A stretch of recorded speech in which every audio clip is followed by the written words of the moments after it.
60,000 square kilometre का area, 3 lakh लोग, 70,000 से ज़्यादा लोगों का मोर्चा, 1500 घंटे से ज़्यादा वक्त का अनशन, एक रीजन लद्दाख, एक डिमांड 6 शेड्यूल। लेकिन क्या आपको पता है कि ये प्रोटेस्ट सिर्फ लद्दाखियों के लिए ही नहीं, हम आम भारतीयों के लिए भी उतना ही इम्पोर्टेंट है। इतना इम्पोर्टेंट कि ये हम सब का फ्यूचर डिसाइड कर सकते हैं। If you dare to change, make this world a better place, I'm talking to you.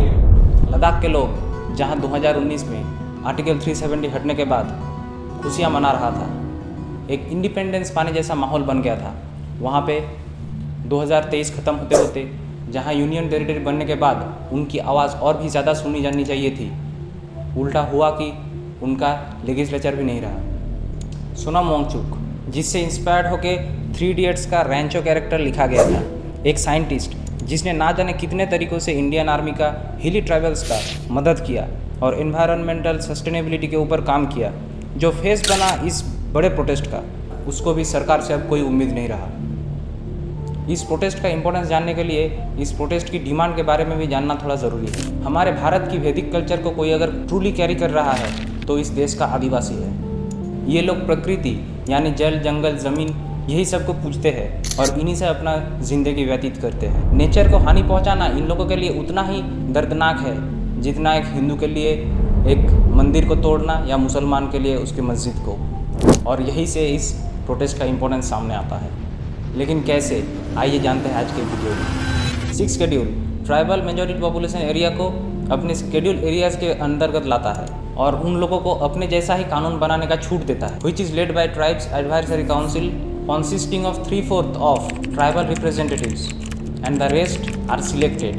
यानी कोई भी इंडियन लॉ इस जगह पे तभी इम्प्लीमेंट होगा जब ट्राइब्स एडवाइजरी काउंसिल और उस स्टेट के गवर्नर के बीच में समझौता होगा कि कोई भी लॉ यहाँ पे पास किया जाएगा कि नहीं। इसी का एक छोटा वर्जन है 5th शेड्यूल, जो 6th शेड्यूल से थोड़ा कम पावरफुल है लेकिन लगभग सेम ही है। लद्दाख की 95% पॉपुलेशन ट्राइबल है, इसीलिए वहाँ के लोग 6th शेड्यूल का डिमांड कर रहे हैं since a very long time.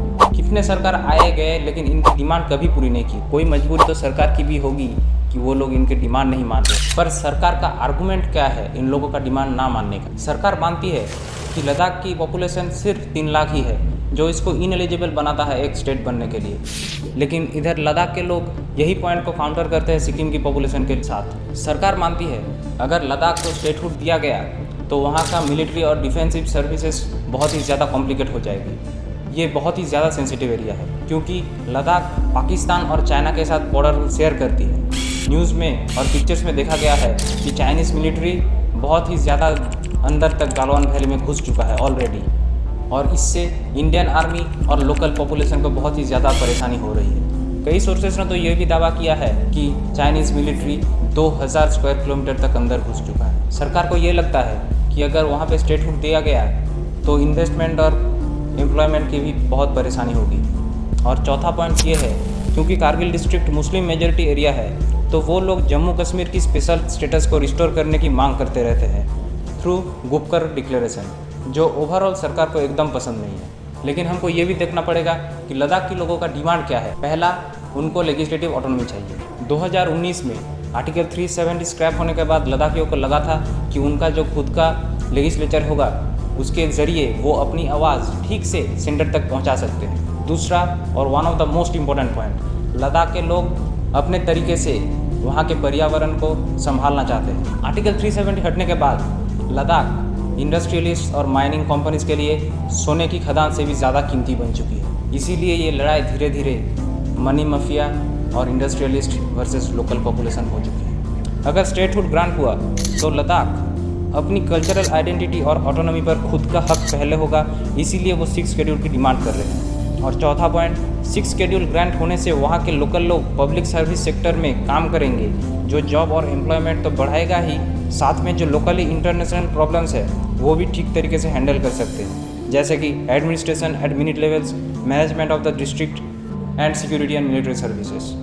अब यहाँ से 2 रास्ते निकलते हैं, आइदर सरकार एक्सेप्ट करती है या फिर नहीं। अगर एक्सेप्ट करती है तो प्रोटेस्ट रुक जाएगी। दूसरी बात, जो टूरिज़्म है लद्दाख का वो फिर से पहले जैसा चलने लगेगा, जिससे इकोनॉमी और जॉब दोनों बढ़ेंगी। तीसरी बात, लद्दाख को लेजिस्लेचर मिलेगा जिससे कि वहाँ के इलेक्टेड रिप्रेजेंटेटिव लोकल मुद्दों को वॉइस दे पाएंगे। Last but not the list, जो लोकल फ्लोरा और फोना है वो कंसर्व रहेगी, ना ही लीगल और ना ही इलीगल इंडस्ट्रियलाइजेशन होगा until any tribes advisory committee permits.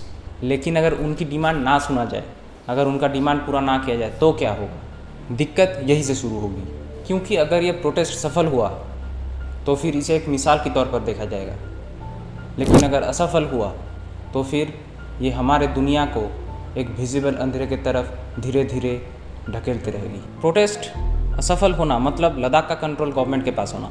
इससे वहाँ बाहर से लोग ज़मीन खरीदने आएंगे, डेवलपमेंट होगी, इंडस्ट्रीज़ बनेंगी। अब क्योंकि पहले से ही यहाँ पे जॉब नहीं होगा तो फिर लोग मजबूर हो गए अपना ज़मीन इस इंडस्ट्रियलिस्ट या माइनिंग कंपनीज़ को दे देंगे, जो यहाँ पे माइनिंग और फैक्ट्रीज बैठाएंगे और वहीं पे जाके ये लोग काम करेंगे। ऐसी कहानी पहले कहीं सुनी हुई लगती है?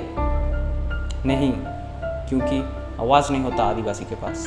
हसदेव अरण्य छत्तीसगढ़ का महानदी की सबसे बड़ा और इकलौता जंगल पिछले 12-13 सालों से माइनिंग के चलते ख़त्म होते आ रही है। वहाँ के रहने वाले करीब 20,000 आदिवासियों को कुत्ते की तरह वहाँ से भगा दिया गया, लेकिन कोई कुछ नहीं बोला। क्यों? क्योंकि आवाज़ नहीं है उनके पास। 2024 की जनवरी में छत्तीसगढ़ फॉरेस्ट डिपार्टमेंट ने नेशनल ग्रीन ट्राइब्यूनल को रिपोर्ट दिया कि 2012 से अब तक लगभग 81,000 पेड़ काटे गए हैं। छोटे छोटे पौधे, बील, झरना, ये सब तो काउंट भी नहीं किया गया है।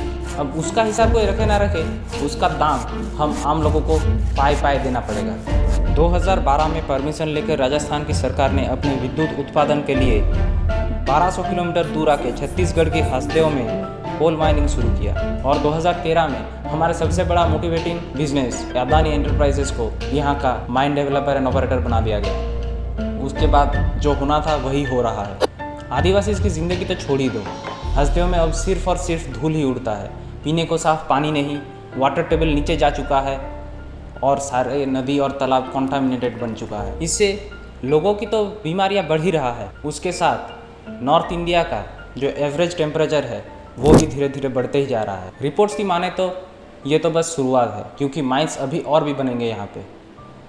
आयरनी तो ये है कि ग्लासगो की क्लाइमेट समिट पे 2070 तक इंडिया ने नेट ज़ीरो एमिशन का टारगेट रखा है, लेकिन रिपोर्ट के मुताबिक हमारा पीक कोल माइनिंग 2035 से 40 साल में ही आएगा। WII और ICFR के रिपोर्ट्स के मुताबिक हसदेव एक नो गो एरिया है जहां irreplaceable rich biodiversity and socio cultural values रहता है। लेकिन ये सब कौन देखता है?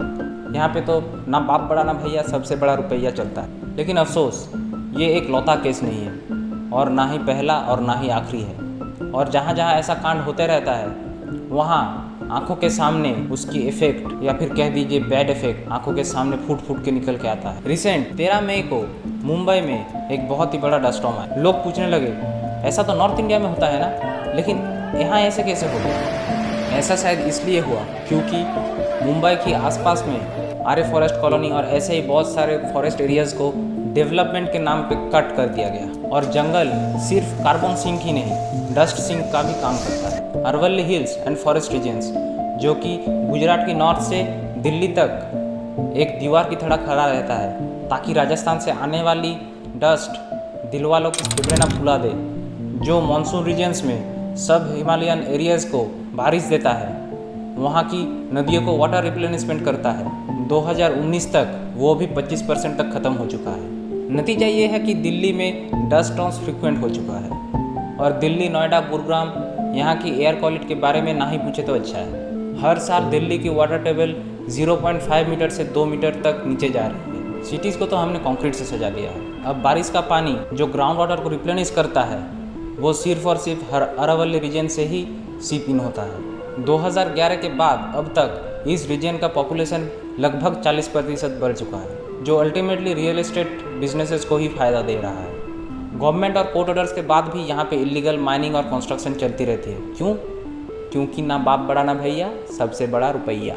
हर साल बारिश में नॉर्थ इंडिया में बान आती ही आती रहती है, फ्लड्स होते हैं। इतना ज़्यादा लालच हो चुका है कि हम लोगों को अब कंस्ट्रक्शन स्लोप्स में भी करनी। नदियाँ पतली हो रही है, स्लोप्स और पहाड़ में पेड़ नहीं जो ज़मीन को बांध के रखेगी, और धड़ल्ले से इधर कंस्ट्रक्शन चली ही जा रही है। लेकिन हमें तो ये सब सहना पड़ेगा क्योंकि देश तरक्की कर रहा है। इसके लिए चाहे बाढ़ आए, भूकंप आए, लैंडस्लाइड्स आए, और अभी तक तो हमने पॉल्यूशन की बात भी नहीं की है। इधर से अगर नॉर्थ ईस्ट आएंगे तो असम का रेन फॉरेस्ट दही पटका है, वहाँ का भी सेम ही हाल है, या फिर कहे और भी बदतर है। यहाँ 500 से भी ज़्यादा आदिवासी गांव इलीगल माइनिंग और डिफोरेस्टेशन के कारण परेशान हैं। साल दर साल इन लोगों को एक जगह से दूसरी जगह शिफ्ट करते रहना पड़ता है। जो कोलियरीज है वहाँ, उसके आसपास के वाटर बॉडीज़ और सोयल टेक्सचर में IASST के रिसर्चर्स ने हु रिकमेंडेड लेवल से बहुत ज़्यादा मात्रा में जिंक और कैडमियम पाए हैं, और pH लेवल भी हाई एसिडिटी इंडिकेट करती है। 2008 से 11 तक की गई एक रिसर्च में देखा गया कि एसिडिटी के कारण इस रीजन में मैक्सिमम लोग कोलेरा और जॉन्डिस से बुरी तरह अफेक्टेड है। अब जो इंसिडेंट्स हमने अभी देखा वो सब रोकी जा सकती थी अगर हमारे इंस्टीट्यूशंस ठीक से काम करते। इन सभी जगहों में लेजिस्लेचर, एग्जीक्यूटिव और जुडिशियरी अपने अपने काम तो कर लिया, लेकिन सिर्फ और सिर्फ मीडिया ना होने के कारण, लाइमलाइट ना मिलने के कारण यहाँ पे गुंडागर्दी चलती ही रही और पूरा भारत अंधा, बहरा और गूंगा ही रहा। इंडिया की फॉरेस्ट कवर बस 21.96% ही है, जहाँ उसको 33% मिनिमम रखना पड़ेगा to sustain as a healthy nation. Total tree covers 24% के आसपास है। लेकिन मज़े की बात तो ये है कि टी और कोकोनट प्लांटेशंस और इवन ट्री लाइन एवेन्यूज़ को भी इसमें अब काउंट किया जा रहा है। गवर्नमेंट के आंकड़ों को देखें तो 2019 से 21 तक हमारा ट्री कवर लगभग 2% से बढ़ चुका है, लेकिन ये स्टैटिस्टिक्स आर्य कॉलोनी और हसदेव की डिफॉरेस्टेशन को नहीं दिखाता। वर्ल्ड की टॉप 50 मोस्ट पॉल्यूटेड सिटीज़ में इंडिया का 42 सिटीज़ है। एग्जाम्पल के तौर पे देखा जाए तो दिल्ली की हवा दिन में 25 से 30 सिगरेट पीने के जैसा हार्मफुल है। संदूर फॉरेस्ट रीजन में भी 99,000 फुली ग्रोन प्लांट को काटने का प्रोजेक्ट आया है, जिसमें 5 साल के अंदर 27,000 फुली ग्रोन ट्रीज काटा जाएगा। रिसेंटली यूपी गवर्नमेंट ने 33,000 फुली ग्रोन ट्रीज काटने की प्रोजेक्ट पेश की है कांवड़ यात्रा के लिए, जो कि कुल मिला के 1.12 lakh fully grown trees, shrubs, herbs सब मिला के। किस लिए? महादेव को जल चढ़ाने के लिए। जिसे हम पशुपतिनाथ के नाम से पूजते हैं, उसी को हम प्रसन्न करने के लिए पशुओं और पौधों को रौंदना चाहते हैं। वाह! ये कोई नहीं कह रहा कि देश में कंस्ट्रक्शन नहीं होना चाहिए, डेवलपमेंट नहीं होना चाहिए। गुरुग्राम मेट्रोपॉलिटन डेवलपमेंट अथॉरिटी के CEO MD सिन्हा ने कहा कि अगर हम डेवलपमेंट के नाम पे 3 से 4% फॉरेस्ट भी नहीं बचा सकते तो हम लोग एक इकोलॉजिकल डिजास्टर क्रिएट कर देंगे। इतना ख्याल तो एक शेरनी भी एक मरे हुए हिरन का बच्चे का रख लेती है। लद्दाख की प्रोटेस्ट इसीलिए इतना ज़्यादा इम्पोर्टेंट है। लद्दाख का प्रोटेस्ट अगर फेलियर निकलता है तो वहाँ पे डेवलपमेंट स्टार्ट होगी, जिससे वहाँ की फॉरेस्ट इकोलॉजी बर्बाद होगी। फिर वहाँ माइनिंग स्टार्ट होगा, जिससे पॉल्यूशन बढ़ेगी और लैंडस्लाइड्स और अर्थक्वेक्स बढ़ेंगी। अल्टीमेटली एयर पोल्यूशन के कारण ब्लैक सूट्स वहाँ के हर एक ग्लेशियर को वेरी रैपिडली मेल्ट करना शुरू कर देगा।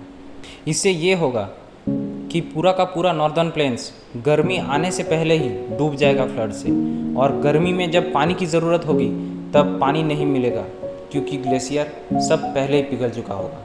बरसात का पैटर्न्स चेंज हो जाएंगे, जो अभी से ही दिखना शुरू हो गया है, जिससे एग्रीकल्चर सेक्टर की वाट लग जाएगी।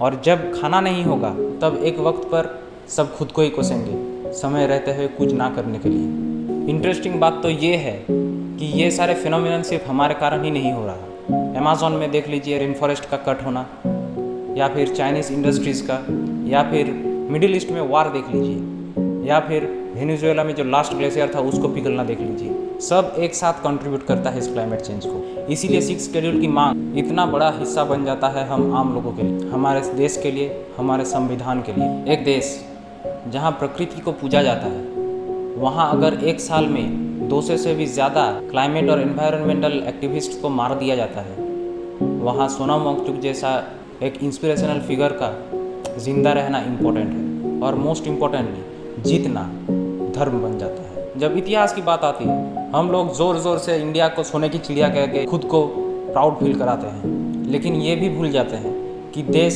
सोने की चिड़िया इंडस्ट्रियलाइजेशन होने के पहले से ही था। इसीलिए भारत को 5 ट्रिलियन 10 ट्रिलियन डॉलर GDP वाली इकोनॉमी बनने के लिए सिर्फ ये इंफ्रास्ट्रक्चर, माइनिंग या कंस्ट्रक्शन बेस्ड सेक्टर की ज़रूरत नहीं है। फॉरेस्ट और एग्रीकल्चर एंड एलाइड सेक्टर्स और सर्विस सेक्टर्स को उतना ही या फिर उससे भी ज़्यादा इंपॉर्टेंस देके भी बनाया जा सकता है। बाकी सरकार तो समझदार है ही, और हमें भी कितना भी कम हो सके इसके लिए काम करना पड़ेगा, क्योंकि ज़्यादा सोचेंगे तब कुछ भी नहीं कर पाएंगे। बस एक छोटा सा स्टेप लेना है इस खूबसूरत और मासूम दुनिया को सुरक्षित रखने का, एक सनातन ऑर्गेनिज्म होने के नाते धरती माँ को बचाने का। इस टॉपिक को रिसर्च करते वक्त बहुत सारा और भी डेटा सामने आया, जैसे कि lithium mining in Jammu Kashmir, hazards of mining, construction, कैसे आदिवासियों को टोपी पहना के साल भर साल हैरेस किया जाता है, स्कैम्स जो दिल दहलाने वाला है। फिर भी जीटी अग्रवाल जी और उनके जैसे कई एक्टिविस्ट को कवर नहीं कर पाया, साउदर्न स्टेट्स ऑफ इंडिया को भी कवर नहीं कर पाया। वीडियो अच्छा लगा हो तो प्लीज़ इसको लाइक, शेयर और कमेंट और सब्सक्राइब कर दीजिएगा। मिलते हैं अगली वीडियो में। Thank you.